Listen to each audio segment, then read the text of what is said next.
Precision gives you an edge. We offer state-of-the-art therapies to target cancer, which means fewer side effects and more of you living life. Side by side, our collaboration with Mayo Clinic enables our cancer team to consult with world-class experts and deliver you uniquely personalized treatment plans. In America, the future belongs to everyone. Let's create yours with a built Ford Tough truck. Ford F-150 with impressive max towing capability and available Pro Power on board so you have power on demand. Be future ready with Ford F-150. Tomorrow might be hard to see, but tomorrow is right in front of us. And we're always looking towards it. Investing another $4 billion in renewable energy and low-carbon solutions through 2025. And lowering emissions by modernizing our infrastructure, bridging to a sustainable energy future. The trick to throwing well is knowing where you want the ball to go. Like how the local bankers at First Western Bank and Trust take the time to learn about you and recommend the banking services like online banking or personal loans that keep your goals on target.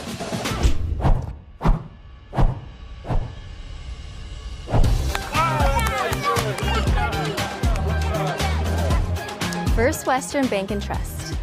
You can bank on us. Circle Sanitation is a locally owned family business providing quality waste hauling services since 1980. We provide service to residential and commercial customers, as well as roll-off service for large projects and construction sites. We are dedicated to providing excellent service at competitive prices without deceptive contracts or hidden fees. For more on what Circle Sanitation can do for you, call us or visit circlesanitation.com. Nothing has embodied the American spirit like the family farmer. Year after year, they continue to work the land and plant their crops. Through droughts, floods, and uncertain markets, they keep that spirit alive with another crop harvested for the next generation. And for that, we tip our hats to them. Farmers Union Insurance, protecting those that protect America's food source. Life is for living, and at First International Bank and Trust, we're all about living, helping your dreams come true. Because we're not just in the banking business.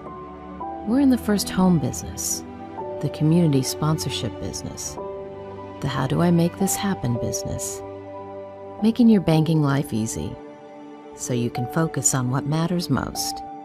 First International Bank and Trust. Live first.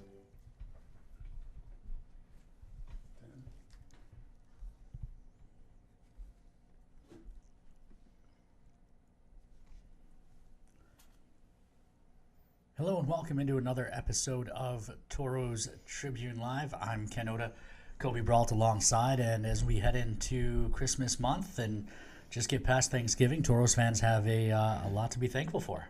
Yeah, it was a bit of a whirlwind of a month. I can't really believe that it's November 29th already, but I guess that's what 3 straight home weekends will do to you. It'll kind of make all the time blend together. But yeah, a lot to be thankful for, a lot to be grateful for if you're a Tauros fan, and a lot of fun hockey at the Mesa over this last month. Yeah, I mean it's been fun to watch for sure. Yeah, Tauros go 7-2-0 on the month, improving on 6-3-1 the month before. So a real strong start for the Tauros. In fact, the Tauros have picked up exactly 75% of the points available to them over the course of the season, which is the best point percentage in the entire North American Hockey League. Yeah, it's been a variety of ways too. Obviously, I mean, we could sit here for the next hour and talk about the defense if we wanted to, but yeah, they've won gritty games, they've won close, they've won big. One that kind of sticks out to me is that sweep of Austin that second week in the middle of that 6-game win streak, I should say. Yeah. That was just a real intense weekend of hockey, something that, it felt like a playoff matchup, honestly, and to be able to sweep them after splitting in Austin the month before, that was huge, and then rode that momentum into that North Iowa weekend, and then obviously this past week, 3 games in 5 days with a holiday in the middle there is never really easy for anyone. But yeah, all in all, like you said, improved on that October record, which we were sitting here in October saying how it was an awesome start, and then to continue to build upon that, you can't ask for much more out of the boys. No, and I think what stuck out to me over the course of this month is actually one of the games they lost, that game in Bismarck. I talked about it at the end of the broadcast, and maybe we'll ask Chad about it here in a few minutes, but the Toros lost that game to end a 6-game winning streak, and you looked at the reactions. Bismarck reacted like they had just won the cup, and the Toros players looked like they had just been eliminated from a playoff series, which, seeing a 6-game win streak end in November, you wouldn't normally see guys react to a loss like that, but that was a group that looked really, really upset about losing a game. We saw it again on Saturday night when the Toros lost to Aberdeen. This is clearly a group that absolutely hates to lose, and I think that fuels a lot of the success they've had. Oh, absolutely. And we talk about, the veteran base group that they have, a lot of guys that have played juniors before, a lot of guys that have won at the junior level before, and the team was, the record was a bit up and down last season, and I think a lot of the guys that are back for their second year, third year, fourth year, they know what it takes to win in this division. They know points come at a premium, and you drop a game down in Bismarck, a very strange game to say the least. Yeah. I think you said it best on the broadcast. You said it looked like a game that was being played on a Wednesday. And then the one Saturday against Aberdeen, another strange one where you outshoot them about 4 shots to 1, and 40 to 15 was the final shot total. 40 to 15, and you end up dropping it. Those are two that, like I said, points are at a premium, and so to lose those two, I could see where the frustration is. But it is nice to see, because obviously they're used to winning, but they're not comfortable in that, and you could just as easily laugh off a 6-gamer coming to an end day before Thanksgiving and take the short bus ride home from Bismarck. But yeah, they were pretty pissed off, and I'm guessing when we see Bismarck at the end of the month of December here, it'll be a different story. For sure. But also, this is Tauros Tribune Live, and start of December, we have the December issue of the Tauros Tribune. It is live now in the Tauros Hockey mobile app at gotoros.com. You can check it out either place. And you had a chance to sit down with Noah Grant, the creative director of the Tribune, and you talked to him about the upcoming month. Yeah, a lot of cool articles. Always a good time talking with Noah, and I keep looking over at that third chair, waiting for him to jump in on something. But yeah, he had other obligations tonight. But yeah, it was nice to catch up with him and talk about a pretty jam-packed issue of the Tribune. I put it in the interview. The Christmas came a little bit early with the Trib going live a couple days early for the December issue. But yeah, a lot of cool stuff, highlighting some players, highlighting some stuff that we've been doing with organizations, and highlighting what goes into a game day, which I thought was a real cool and unique story that I haven't really seen in the Trib before. Yeah, I read that one yesterday before the magazine did go live, and it is kind of a cool thing. And I think in the past I've always kind of shied away from having the story be about us in the office, but I think it is an interesting read for fans that they might not realize everything that goes into putting on a Toro game. Yeah, no, definitely. And yeah, if we want to roll that interview, we can get into the rest of what's coming up in the Trib this month, which is live now. You can go ahead and read it right after the interview, or if the interview is boring you could read it during the interview. All right, Toros fans, it's time for another segment within Tauros Tribune Live. I got the man that makes the Tauros Tribune happen every single month, Noah Grant. Now, Noah, you couldn't be at this Trib Live, but you are here virtually talking about this month's edition of the Tribune. First off, how are you doing today, Noah?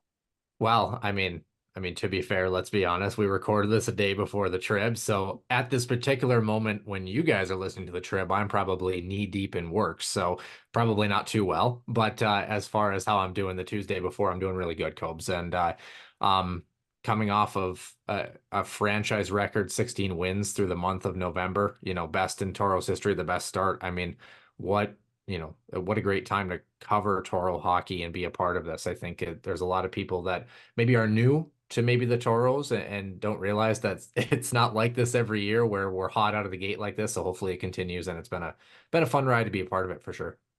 Yeah, definitely. And these 3 straight home weekends to end the month of November, I mean, they were awesome. Obviously the one outlier down in Bismarck, but yeah, to be home that long, it's going to feel weird to go back out on the road this weekend out to Aberdeen.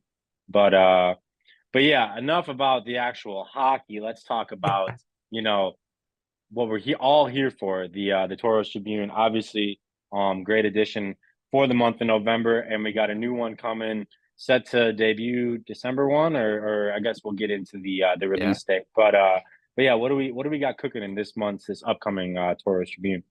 Yeah, well, depending on how things shake out, it might actually be out by the time you guys are listening on Tauros Tribune Live, depending on how things shake out. But yeah, December 1 would probably be a what we would call a soft date as far as what we would secondarily target. But yeah, we've got a lot of great things coming up. Of course, I don't know that we really intended to do this originally, but we seem to have like a duo of player features throughout each month, and it's worked really well. I think getting to learn the personalities and the players behind Toro hockey. So this month it's Will Dawson, who of course brings his veteran leadership and kind of an interesting road for him. He's kind of bounced up and down the lineup. So for him to be able to kind of talk about himself, and I think he's played really well lately. I think, listing him as a quote unquote fourth line guy sometimes in the score sheet doesn't really show where he actually plays in the lineup. And then a guy who was a fourth line guy, was a scratch throughout the first part of his year here with the Toros, now in his third season, Coby who's been red hot this month.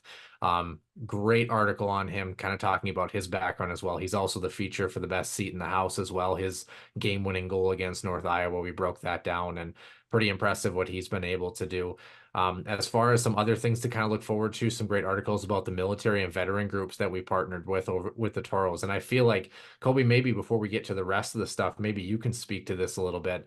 The partnerships, obviously with the Air Force Base, started out in small increments, and now it's really expanded to all military personnel from all walks of life, active, veteran, whatever it may be. I feel like our partnerships have really grown with the Toros, and I'm sure you on the front office side really get to see a lot of that kind of in action.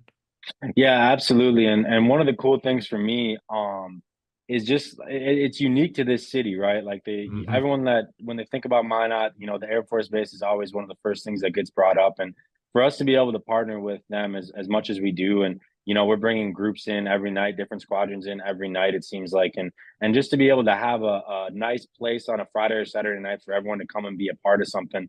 I think honestly it speaks volumes to what that's in essence what we're trying to do with any group that we partner with. But to be able to do it up there and to do it at the level that we've seen consistently grow over the last, at least this is my second season, but it's been growing for year over year, it seems like. So it's really cool to be a part of that, and to be able to see new faces and see people that come, they'll come with the squadron on one Friday, and then all of a sudden you see them 3 or 4 more times throughout the rest of the season, because it's something that they enjoy doing. It's a family friendly environment that we try to cultivate here, and I think it's great. And I mean, the more the merrier. I'd love to have everyone from base down here at some point for a game, and it really helps with the overall gameplay environment as well when we got the barn full every single Friday, Saturday.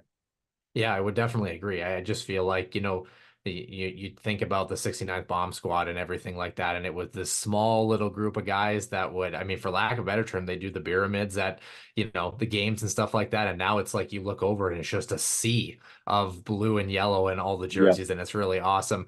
Speaking of kind of game day too, a really fun article that we got to do as well, kind of highlighting us a little bit. We try not to highlight staff too much, but for us, we get to kind of talk a little bit about what each of us kind of does a little bit in terms of game day operations and what goes into making a Toro hockey game. You mentioned, people coming on a Friday or Saturday night, they might not know what really happens behind the scenes to kind of make a game happen. So we try to offer a little bit of glimpse into that.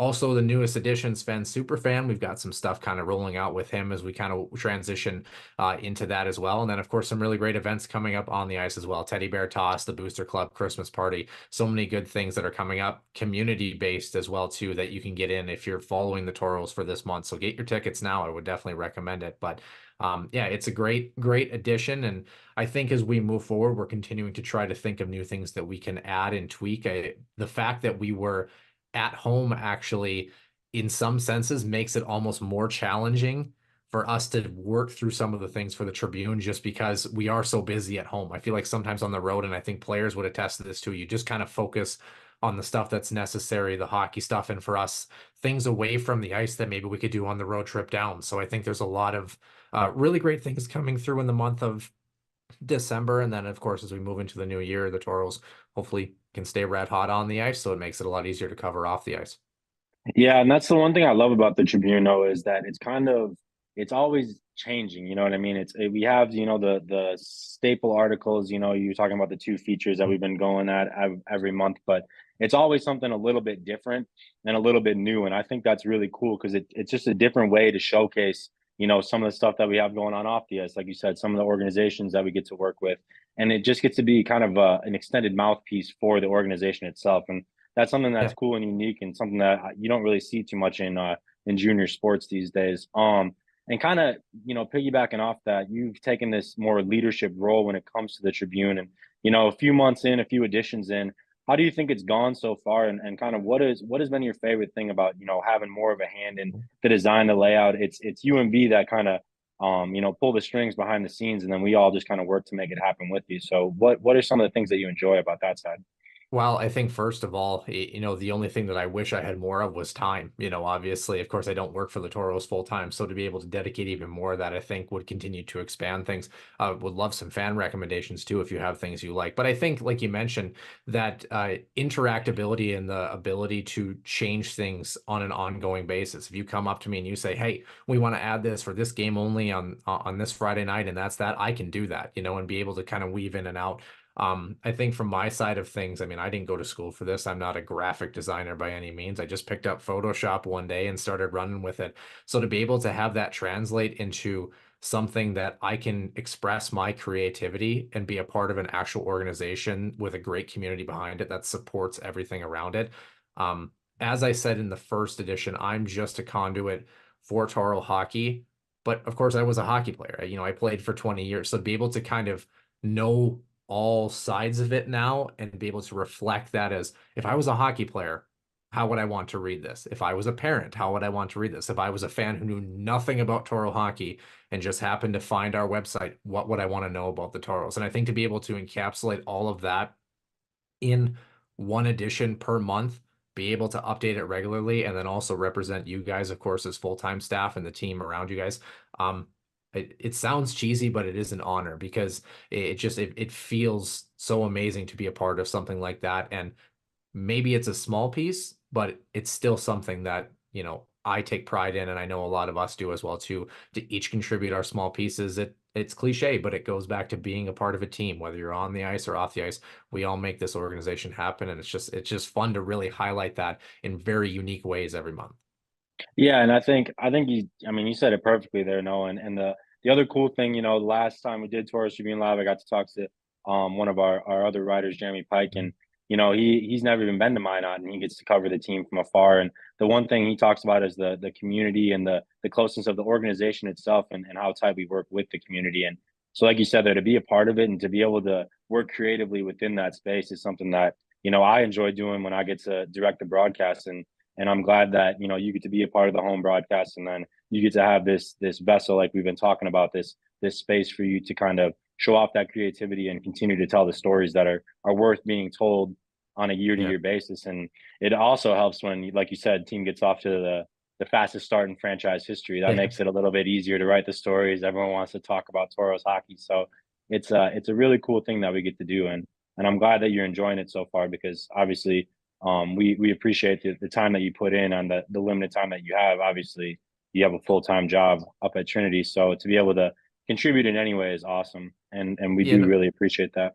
It's just weird. I think maybe my closing point would be, like, I still can't believe that you guys let me do this. Like, I know it sounds cheesy, but it's like, oh, like, they want me to do this. And then it was like, oh, they might offer me like a little bit of chunk of change to be able to do this. And it's like, I never, if you would have asked me 5 years ago, oh yeah, you'd be a broadcaster for one of the most successful teams in the NAHL, and you're going to write a digital magazine for it, and you're going to be the executive content director. Like, I would have looked at you and said, okay, wake up. What will I really be doing in 5 years? And I also didn't think I'd be a nurse 5 years ago, but right.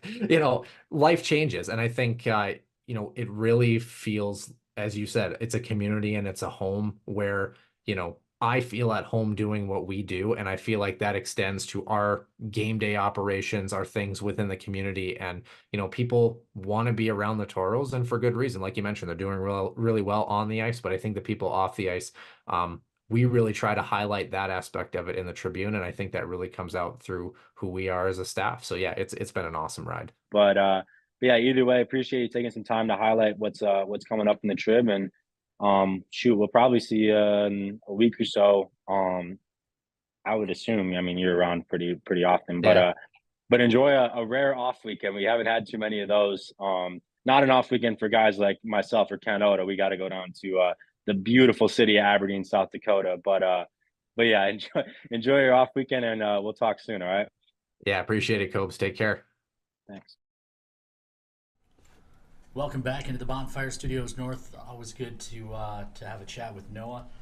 As you can see now, fans, we've got number 27, Chad Muller, alongside. Chad, I will start. I hinted at it before the video. We'll start with that loss in Bismarck on Wednesday. I was surprised by how upset the guys seemed, considering you just won the last 6 in a row, and it's only November. There were guys who I'm not kidding when I say looked like they'd just been eliminated from a playoff series. I mean, yeah, it's kind of what it felt like when you're on such a run like that. We won 6 in a row, and we want to go for a franchise record. And when you just put as much work as we do in during the week and stuff, and when you're on a roll like that, like finally losing, and it just kind of comes out of nowhere because you feel so good in the dressing room and everything, and everyone's like uptight, and like it's just like it sucks losing, and we were able to get right back on it on Friday, which was nice. We didn't have to sit there and soak it for a week, so I thought it was good that we just got to go right back at it. Yeah, and kind of piggybacking off that, you were talking about, franchise records. Fastest start in franchise history, fastest to 15 wins.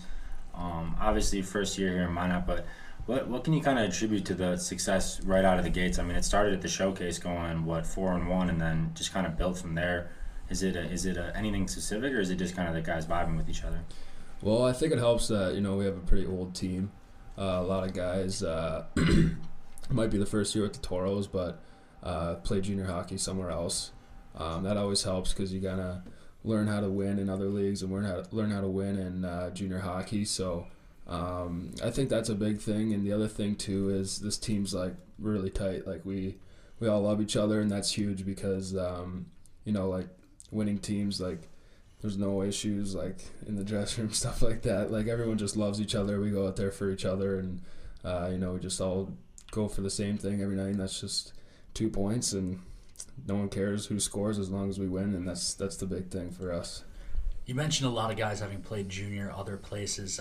That's always something that's interesting to me, just on the business and operations end, talking to other guys and say, how does being a Toro compare to some of the places you or your teammates have been? I'm sure that's something you guys talk about when you're in the room. Yeah, it's insane. Like I know, like the first game that we had here, it was like a exhibition game against an all-3 team, and it was on the middle rink, and I was just like, whatever, like it's just a exhibition game, whatever. But the stands were packed, so I got my first little hint of like what the fans were like, and then I was talking to Trevor there, and I was just like, holy, that's a lot of fans. He was like, wait until like we get into the Mesa and the actual Pepsi, and but yeah, like just going around town and stuff. Like I go to Target and stuff, and people will notice you, and they'll say like, hey, like a game on the weekend and stuff. So it's pretty cool. And then just like when you're playing and stuff, like right off the bat, like all the fans are chanting like "Let's go Toros," and it's super loud in there. And like if we're in a slump during the game or like not playing our best, and the fans get going, like just gets us going. It's pretty cool. Yeah, and kind of I guess piggybacking off of that, in the comments here, Wally Mock wanted to give you a special thank you for the puck and autograph on Saturday for his granddaughter. She held on to it for a while, he said. So that's awesome. He just wanted to give you a shout out. But yeah, I mean, it's a unique environment that we kind of cultivate over at the Pepsi. And I guess in comparison to the other leagues, we were kind of talking before we came on, even the other conferences within the NAL, obviously the Central's pretty intense. You got to bring your own bucket every night. But yeah, what does a fan base kind of do to help with that? I mean, the home record kind of speaks for itself, but yeah, like I said, like as soon as the puck drops every single night, there's a Go Toros chant, and like a huge fast start is like a huge thing for games, and especially when you're at home, you want to strive off your fans, and you want to be like a tough building to play in, and like that dictates the pace of the game pretty much. So when the fans are bumping and stuff, like the first 10 minutes of the game, I'm sure you guys can see like we're just like buzzing out there, and I think a lot of it to do with like how we prepare through the week, obviously, like within ourselves, but at the same time, it's like whatever the fans are doing, like the fans are quiet, like you just, like go out there, whatever. But when the fans are bumping, like that's when we're flying. You've got a bit of an edge to your game. I don't think there's any secret about that. Those guys have always been pretty popular in Minot as well. But as you've made your way around the division here, have you developed any rivalries that you feel individually? Yeah.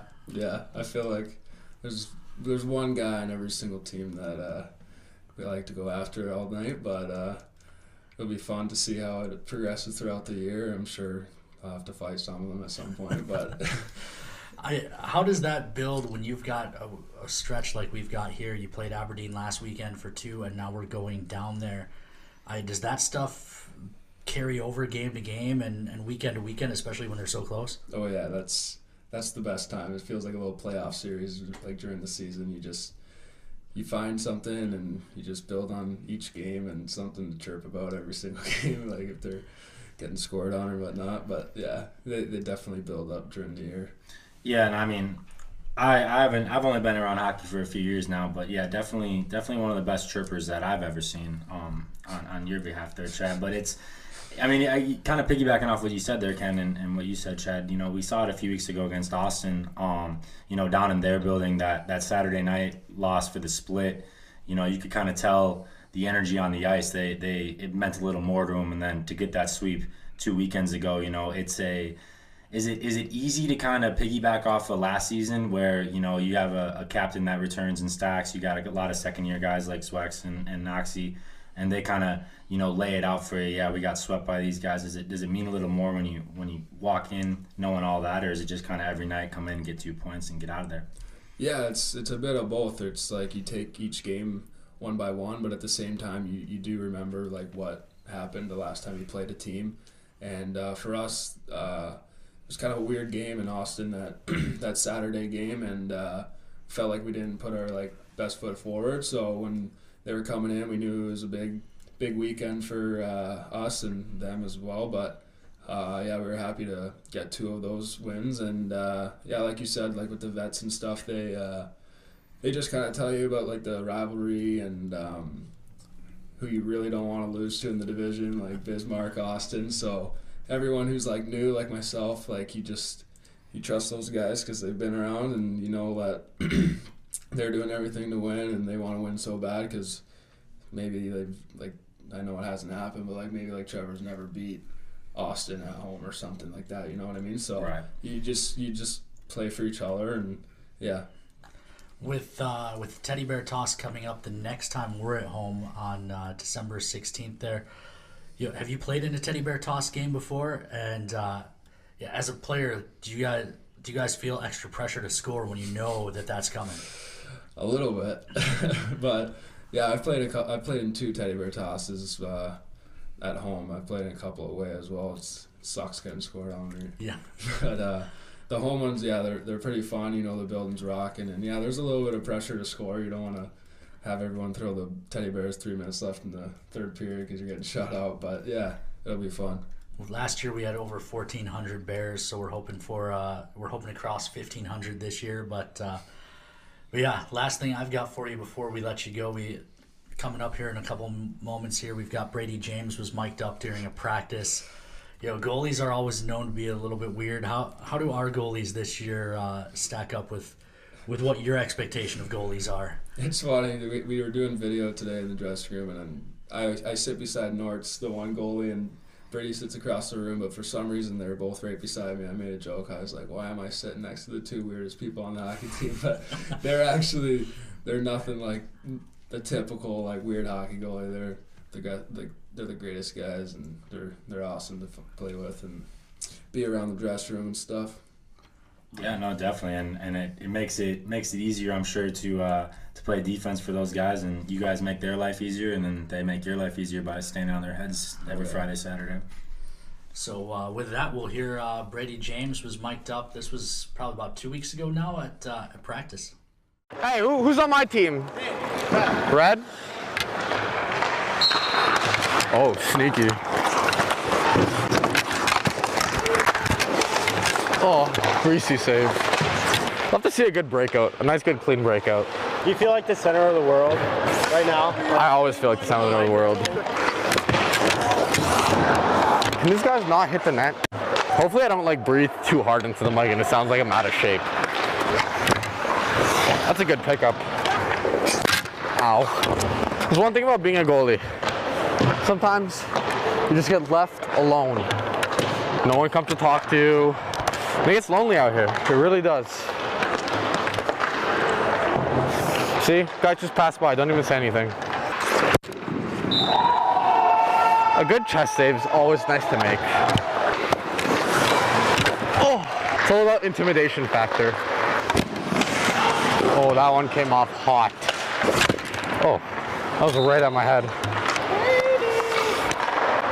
Good old-fashioned game of ping pong. Everyone loves this game. Oh, we got a big win here, eh? We're not gonna lose. That's a good stick! Good stick! Shot. Told you. Read that. Oh, got lucky. That's the problem with today's society. Just no respect for the game. Sometimes being a goalie, you just gotta hope to get lucky. Hit a post, miss a pass. Should have hydrated more, legs are cramping.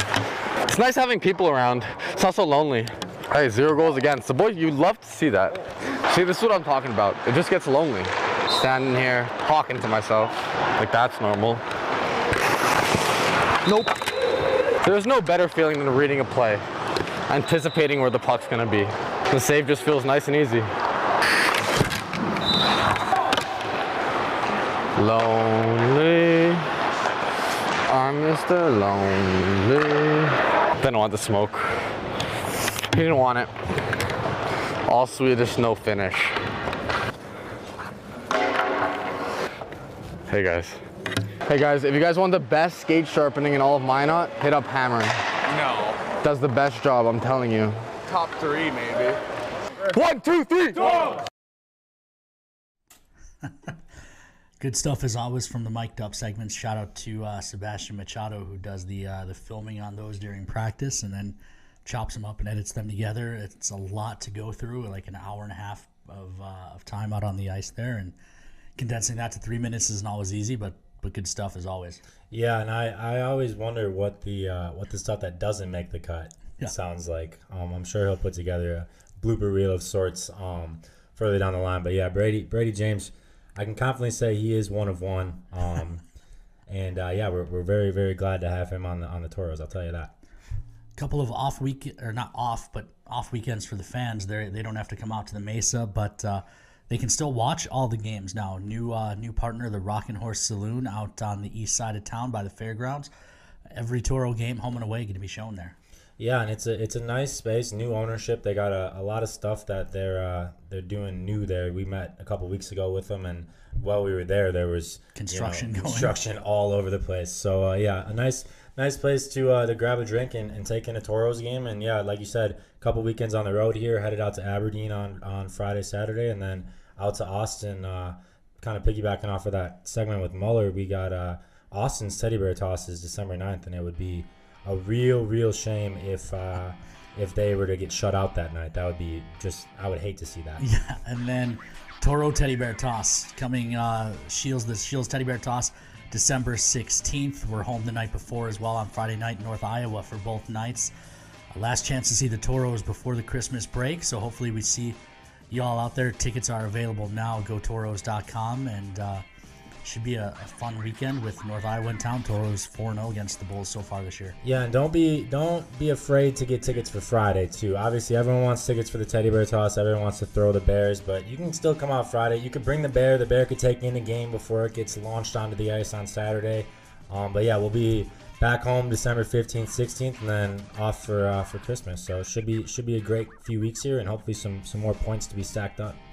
Well, that'll do it for us. We're going to take next week off. Be back with another episode of Tauros Tribune Live 2 weeks from tonight. But we'll talk to you first this Friday and Saturday from, I don't even know, is it the Hub City, I think? I don't know the nickname of it. The beautiful, I call it the gorgeous, the best place to be on December 1st and 2nd, Aberdeen, South Dakota. You know, anyone that wants to make the trip, it's only, what, 5 hours down there? Yeah, not actually a bad drive. Not a bad drive. Brad will be doing the driving. We'll be in the back planning out the broadcast. But yeah, should be a great weekend down there. All right, that'll do it for us here on Tauros Tribune Live. For Sean Bachhoven behind the scenes, I'm Ken Oda. That's Coby Brault. We'll talk to you next up Friday from the Odie in Aberdeen.